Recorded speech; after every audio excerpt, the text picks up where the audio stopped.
maajo wuxuu ka shaqaynayaa wixii dawladii hore ee Allah u naxariistay Maxamed Siyaad barqabyada ka ahaa inuu dhameystiro horta u shaqaynaya wuxuuna doonayaa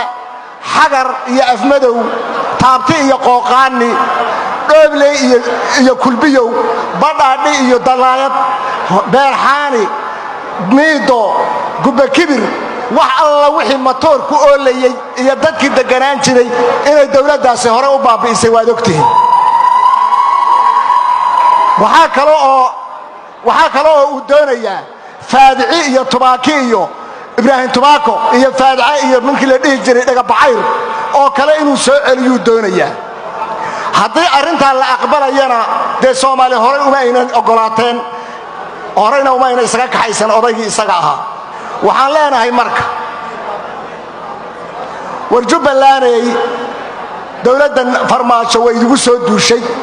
qaab qabiil oo cad bayna u shaqaynaysaa waa idinkii maqlay Barrehiiraale wuxuu shalay lahaa al-shabaab hal la taageero iyagoon baa meesha ka kaxayn kara cidda joogtay inuu lahaa waan maqlayseen taasi waxay ku tusaysaa qash uu ka helay madaxweynaha Soomaaliya inay tahay baa taasi ku tusaysaa waxaan leenahay marka waad ogeydeen bilada inaga tagay Soomaaliland in xoolihii u dhoofayay Sacuudiga in laga joojiyay oo cunaqabatayn dadkii masaakiinta ahaa ee reer Soomaaliland in la cunaqabateeyay waad ogtihiin waxa kale oo ogtihiin shalay in diyaaradihii uu ka joojiyay meesha Kismaayo la yiraahdo Kismaayo iyo Doobley baa diyaaradihii laga joojiyay la yiri bal labadaas waxa ay galabsadeen ee dalka kale intiisa kale ayna galabsanin iyadana waa la garan laayahay waxaad yeelaysaan marka Kenya mar walba afka lagu xoqayana ma aha Kenya waxa loo jeedaa waa dad gaara Kenya waa dadkiin ummadda Soomaaliyeed tii isu keentay markay soo qaxeen ee magangeliyada siisay ee ganacsiga kule ee hantida ballaaran kule dadka Soomaaliyeed iyo dawladda Kenya baa la rabaa in horta la isku diro dawlad ka ogolaan lahayd maanta dhibaatada Soomaaliya ay ku hayso Kenya dawlad ka ogolaan lahayd oo Kenya ahayna ma jirteen waad ogtihiin South Africa Soomaalida joogta waxa dhib ah ku haysta waad ogtihiin meel kasta oo Afrikaana dadka Soomaalida ee joogta sida loogu dhibo waad ogtihiin laakiin Kenya dadka laguma dhibo ganacsi bay ku leeyihiin waxbarasho ku haystaan caafimaad bay ku haystaan haddana ina farmaajo afkiisa waxa laga hayaa oo Kenya laga hayaa Kenya uma jeedeen nimanka madaxda ee Soomaaliyeed ku dhex jiro ka oranaya waa isir nacayb weeye taas oo kale taasina arrin aan aqbali karo ma ahan waxaan leenahay marka Jubbaland isku duubnidiina wax ku tihiin maanta haddaad isku duubnidiina aad in yar u khalkhal galo waxa weeye sidii la doonayay weeye waxaan leenahay marka waan ognahay saddexdan gobol Gedo iyo Jubbada Hoose iyo Jubbada Dhexe waa saddex gobol oo hal maamul goboleeda laakiin waxa la doonayaa in la kala googooyaa la doonayaa arrintaasina mid ay dadka reer Jubbaland aqbalayaan ma aha inkasta oo ay Jubbaland maxay garbahaari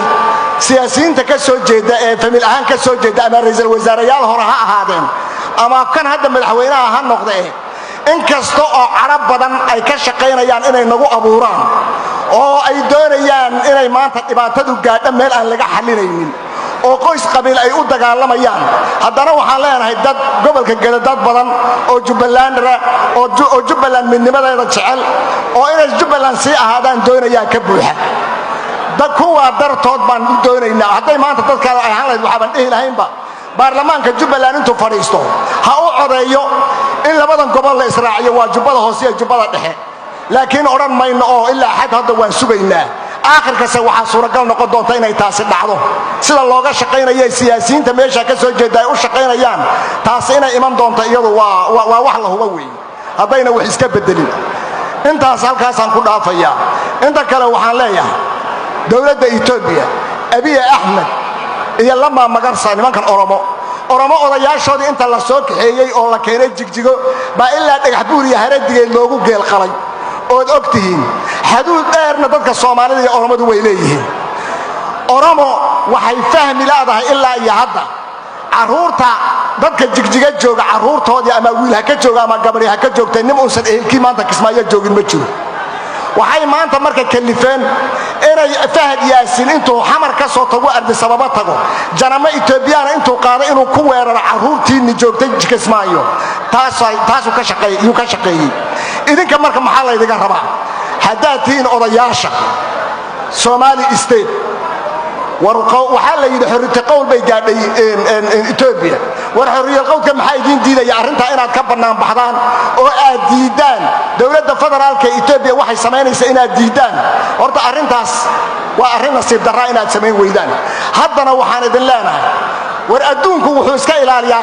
qaarad buu iska ilaaliyaa Kismaayo inta idin jirto caruurtiinu joogtana in maanta Itoobiya ay ku weerarto oo ciidamo Oromiya ay ku weeraraan dhinacna aad saaxiib kala noqotaan arrin aad loo aqbalaynin weeye arrintaana waxaan leenahay ka joogsada waxaan leenahay marka galmudug yaanu ku noqonayaa galmudug waxa idigu soo socda wixii annaga nagu soo socday baa idigu soo socda haddaydan ka gaashaamin oo aydan ka midoobinna waxa idigu dhici doonta wixii koonfur galbeed ka dhacay waxaan idin leenahay marka warwaagii hore ilaahay oo habar gidir hana tusin baaba la dhihi jiray hadda waxa kuruska idiga dhiga anuu garanba mahayo waxaad yeelaysaan rabitaankiina inaad qofkaad rabtaan aad ku soo saartaan baanu idiga codsanaynaa idina la garab taaganahay waxaana ilaahay ka rajaynaynaa galmudug dadka ay doonaysa iyo say wax u doonaysa inay wax ugu dhacaan oo aan waxba loo yeedhinin bay yaan ilaahay uga baryaynaa waxaan leeyahay marka galmudugay wixii aan soo maray baa hadda idinka idigu socday intaad annaga naga tilmaan qaadataan waxaad samaynaysaan rabitaankiinu ha shaqeeyo rabitaankiinu inuu shaqeeyo baa loo baahan yahay waxaan leenahay marka dawladda federaalka ee Soomaaliya waxaan ka xunnahay wasiirada Soomaaliyeed ee ka soo jeeda gobollada Soomaaliyeed ka soo wada jeeda intay fadhiistaan inay yiraahdeen doorashadii Jubbaland ee mudan Maxamed Islaan uu ku guuleystay ma aqoonsanin wasiirka arrimaha gudaha fariintii uu diray baan raacsanahay inay yiraahdeen aad baan uga xunnahay wasiiradaas horayna qalbi dhagax wixii ugu dhacay way isugu raaceen maantana tan ay isku raaceen ma aha Soomaalinimo maxaas Soomaalinimo ma ahan dib kasta oo meesha lagu sameeyo gobolka inay wasiirada Soomaaliya isku wada raacaan maalin walba waa wax taariikh xumaa weeye waxaan leenahay arrinta ka noqda Jubbaland waxba kama dhimayso dawladda federaalka diyaaraday joojiyeen waa dad macna uma jeedaan maamul dadka deegaanka la doonayaa in la cuna qabateeyo diyaaradahaasina hal mar ogsadaan inuusan waxba iska bedelayn